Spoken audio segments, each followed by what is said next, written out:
Hello बच्चों, आज मैं आपको बताती हूँ बीएससी सेकंड सेमेस्टर केमिस्ट्री के ऑब्जेक्टिव। ठीक है, इसमें हमारे पेपर का नाम है bio organic and medicinal chemistry, Hindi में जैव कार्बनिक एवं औषधीय रसायन। इसमें बच्चों यूनिट फर्स्ट है केमिस्ट्री ऑफ कार्बोहाइड्रेट। ठीक, इसके मैं आज ऑब्जेक्टिव बताती हूँ कार्बोहाइड्रेट की। ठीक है, सबसे पहले इसमें एक ऑब्जेक्टिव है which one of the following is first member of monosaccharide. ठीक, मोनोसेकेराइड हमारे कार्बोहाइड्रेट ही होती हैं।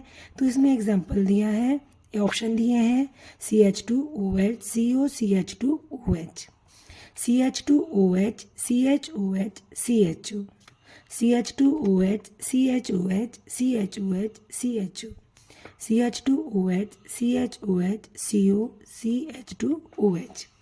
तो देखो इसमें बच्चों तुम्हें पता होना चाहिए, सबसे पहले हमें याद रखना है ग्लूकोज और फ्रक्टोज। ज़्यादा ना पढ़कर भी, हम कम में पढ़कर भी ऑब्जेक्टिव का टिक लगा सकते हैं। जैसे ग्लूकोज का फॉर्मूला होता है हमारा ग्लूकोज का फॉर्मूला होता है CHO, CHOH, CHOH, CHOH, CHOH, 3 4 5 6।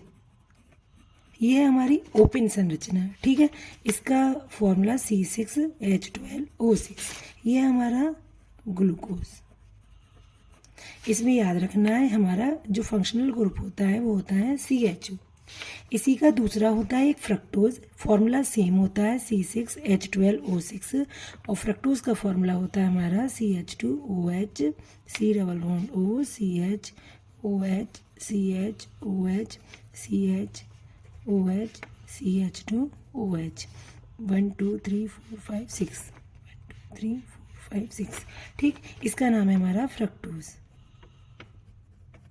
ठीक है, अब यहाँ पे फंक्शनल समूह कौन सा है? CO। ठीक, ये हमारी 6 कार्बन की है। इसमें हमें याद रखना है मोनोसेकेराइड है, उनमें CHO या CO होना चाहिए। ठीक, अब इसमें देखते हैं हम। सबसे पहले देखो इसमें CH2OH, CH2OH, CO, तो ये तो है नहीं। ठीक, इसके बाद एक ये दिया है CH2OH, CHOH, CHO। देखिए इसमें CHO, इसमें है CH2OH, CHOH, CHOH, CHO, ये भी लग रहा है, ये भी है।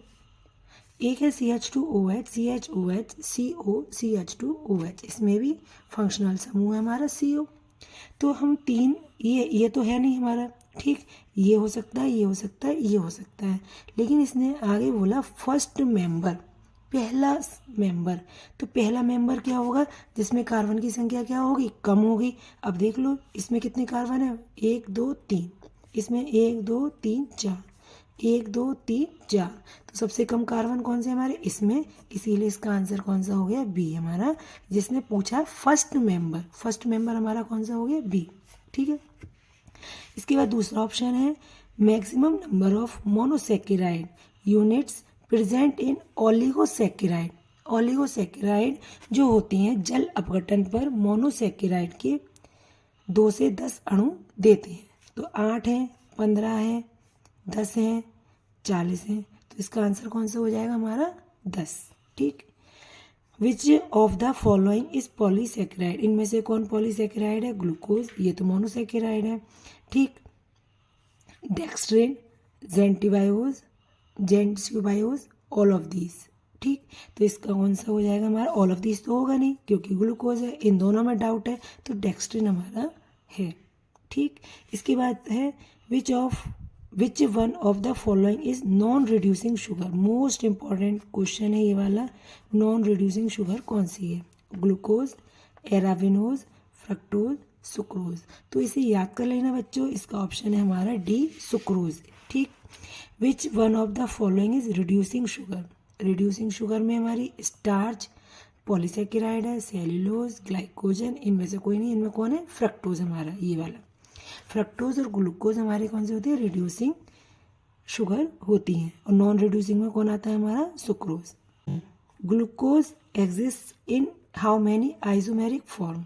तो मैंने ये टॉपिक पढ़ाया भी है जब ग्लूकोज का म्यूटा रोटेशन, तो म्यूटा रोटेशन में तुमने देखा होगा म्यूटा रोटेशन, ठीक, तो उसमें एक अल्फा होता है, एक बीटा होता है और एक बीच में हमारा ओपन चेन होता है। तो कितने स्ट्रक्चर होते हैं टोटल हमारे 3, ठीक।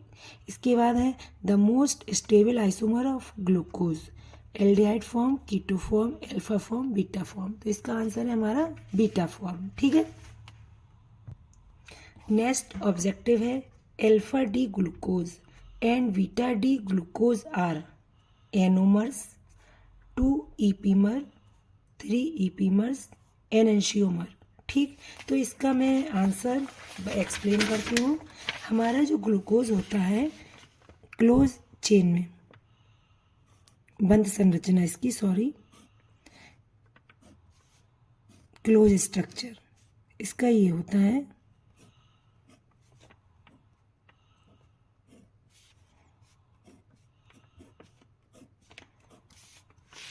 यहाँ पर H, यहाँ OH, H, OH, OH,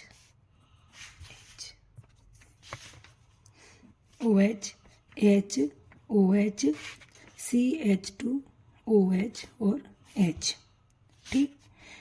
एक इसकी क्लोज संरचना ये हो गई हमारी अल्फा डी ग्लूकोज, ठीक। इसकी एक और संरचना क्लोज है, बंद स्ट्रक्चर, ये ओपन है और ये हमारी क्लोज स्ट्रक्चर है।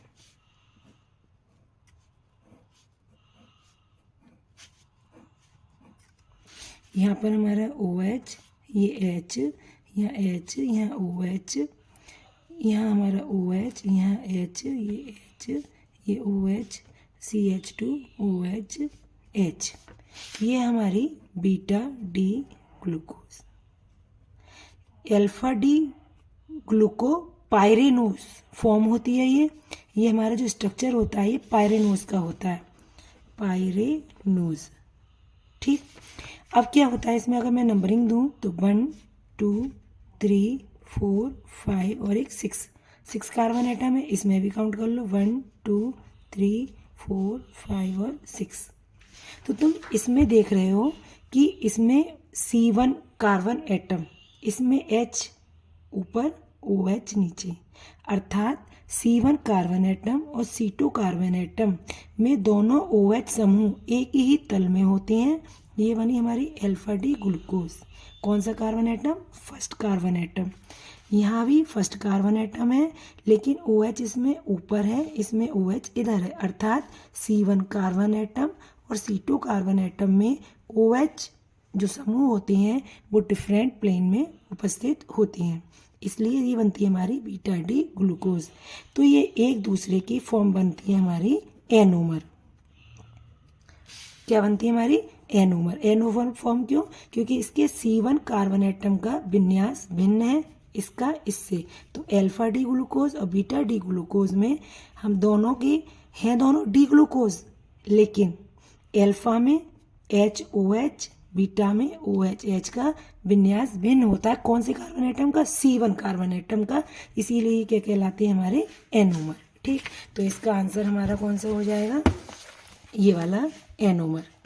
ठीक है, एक क्वेश्चन है हमारा ये वाला मैं करवा चुकी हूँ। Specific rotation of equilibrium mixture of the 3 form of glucose. देखो 3 फॉर्म आ गई ग्लूकोज की, तो इस 3 फॉर्म में इक्विलिब्रियम जो मिक्सचर है इसका रोटेशन कितना होता है?